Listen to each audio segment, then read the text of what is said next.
I might show you it operate, depending on the amount of time in the video. I have indeed acquired one. A Mohawk Midgetape model 400. Battery Maker has this same model, and Retro Chad has an earlier one that used tubes. This one uses transistors.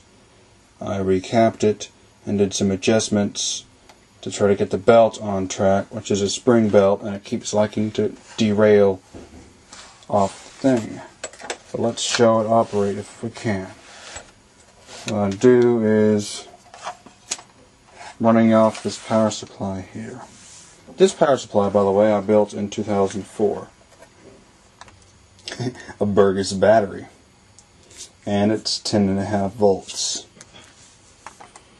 You're going to set the power supply to 10.5 volts.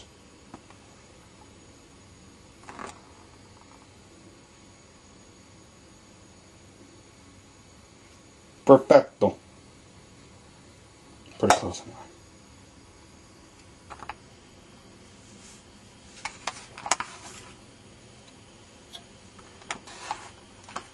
Turn on the supply.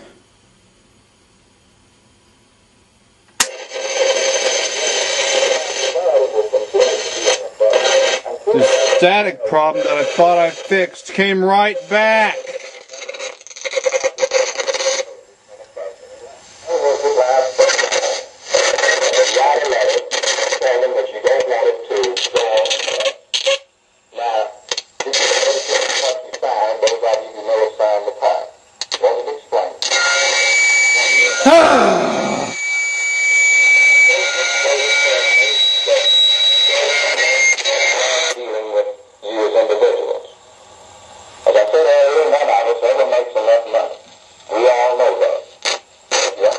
Here's the story.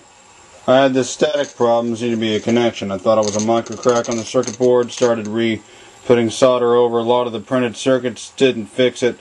Moved the transistor a little bit, seemed to have fixed it. I thought it was fixed for good, and now it came right back. So I remove that around, it cuts in and out that static.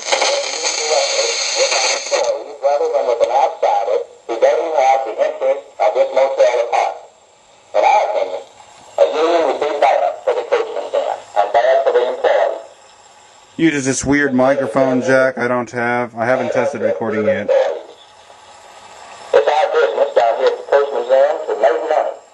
That's the earphone jack. And achieve success, then your jobs become more secure, and we can all make more money. You have a perfect right next Friday to vote just as you please. The vote is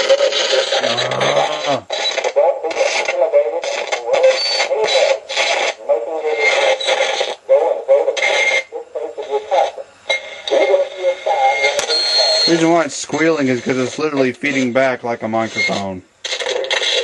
She'd make it clear, too, that you have a duty to yourself and to the coachman's end to at least the parties that go and vote. If you stayed away from the polls, then a very small number of people could decide the whole future of labor and management relations down here at the hotel. And we all have the duty to ourselves to at least stand up and be counted in this secret ballot election next Friday. It's a pleasure to be here, and I'll be glad to answer any questions that any of you might have. Thank you. Anyone have any questions? Go ahead.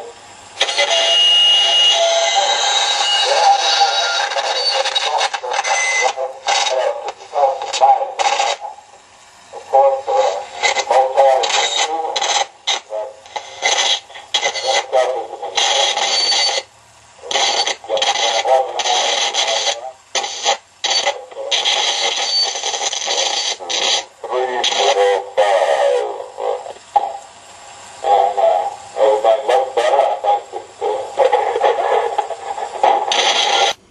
I'll have to be taking this apart to try to get that problem fixed again. Here's it without the cartridge. Here's the cartridge. Has 2 reels stacked up inside. Metal reels. But they have a different inner spindle. They're not these kind of reels.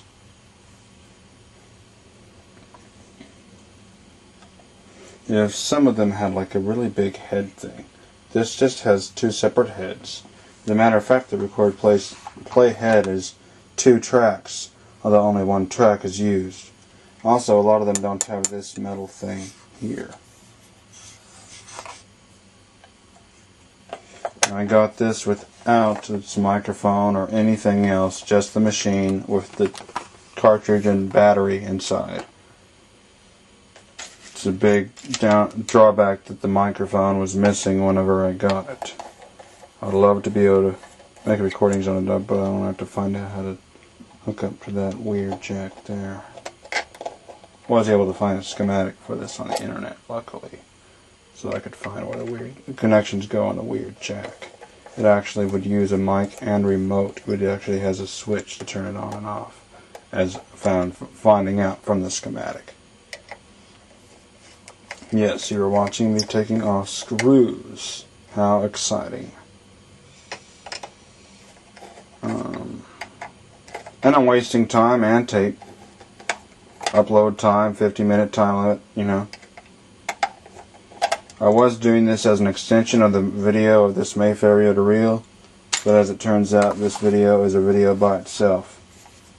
As you are watching, this is not, this is not the same as that video, because since the length was longer than expected, I'm having to do this like this. The date is kind of hard to make out whether it's 1958 or 1959. It might be 1959. It does kind of look like that. The battery maker's is from 1958. If anyone can make that out, that would be nice. Empty case of the Mohawk Midgetape. Here's the amplifier module. Model 402 contains 2 transistors and some resistors, no capacitors. By the way, here's the original capacitors out of the Mohawk.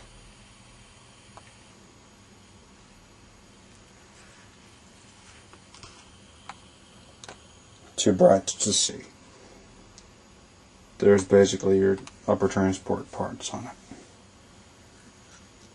And there's the circuitry. Have not tested out record because I don't have the microphone, and because it uses a weird jack. And also, you know, don't want to record over these classic old recordings. If I were to record on this, I would probably transfer the recordings off the tape first, and then record. Here's, you know, you can see where I put some new capacitors in. Some of the new capacitors I put in are tantalum caps. I've got a bunch of tantalum caps available, so I was able to put these in. There's the transistors. Let's even get that static problem fixed. Just about $40,000 a day, 3 minutes, don't pay it.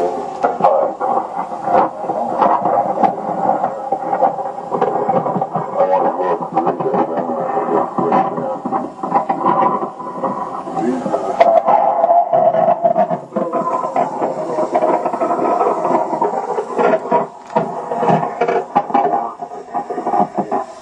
Okay, now it's not doing that problem now, but it seemed to be something from transistors.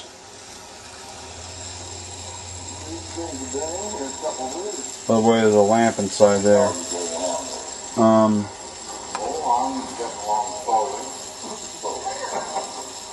See what these transistors are? The connections seem to go in and out whenever I would move the transistor.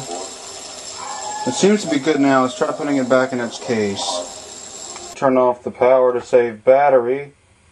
Okay, I think our static is gone now. Just going to move the transistors around a little bit, and now it's good now. The battery maker will enjoy seeing this.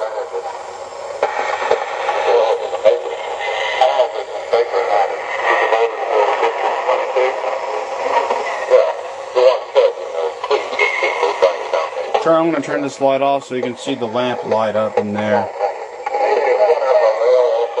See that?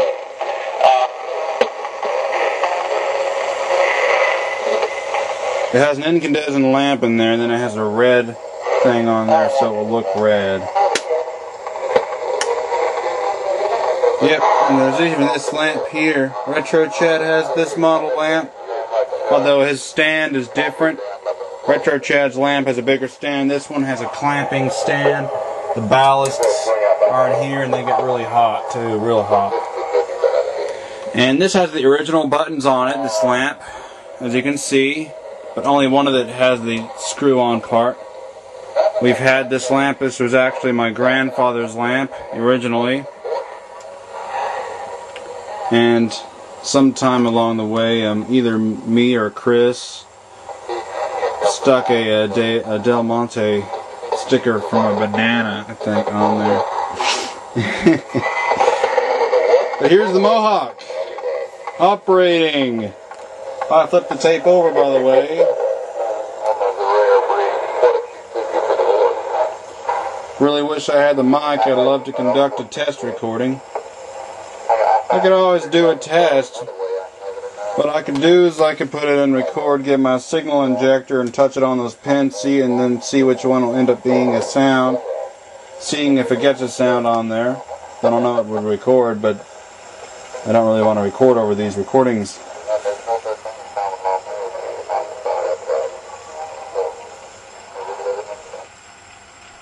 You can pause it by just moving that out a little bit where it moves the pinch roller, and then you let it go.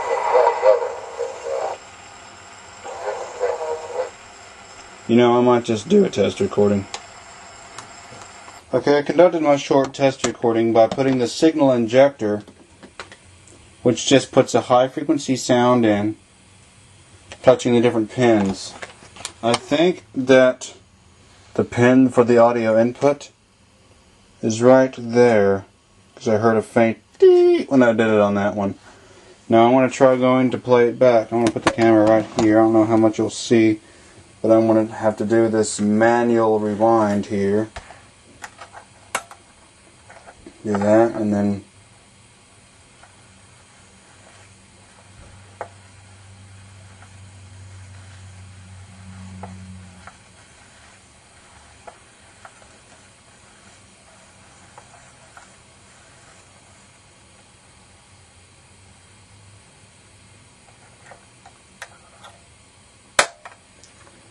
now we're going to try playing it and see if it did it.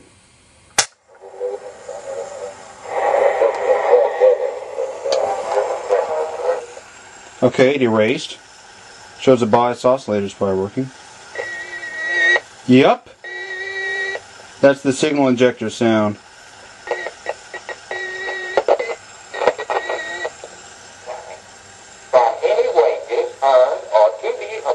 Yes, it records. The bias oscillator works and it records. By me as your employee the sum of blank dollars per month and an affiliation fee of blank dollars as my membership dues in said union.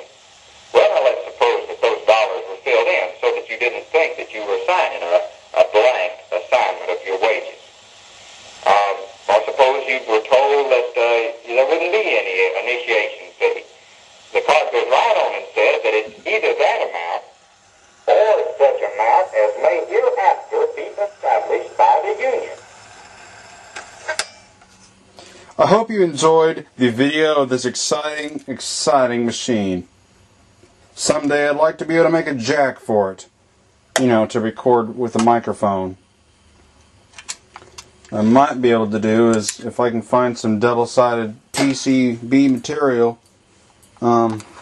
printed circuit board material, I might be able to cut out a little part so I can stick the board in there so the contacts will touch the right parts. This, as far as I know, is just for an external speaker. I don't think it's for a microphone and speaker. But I could check the schematic if I can find the schematic again. I can always check that. But I was successfully able to successfully erase, and it recorded the beeping sound from the signal injector, so that shows the recording function does work. Although it didn't seem to record that strong, but the recording function does work. The playing function works, obviously.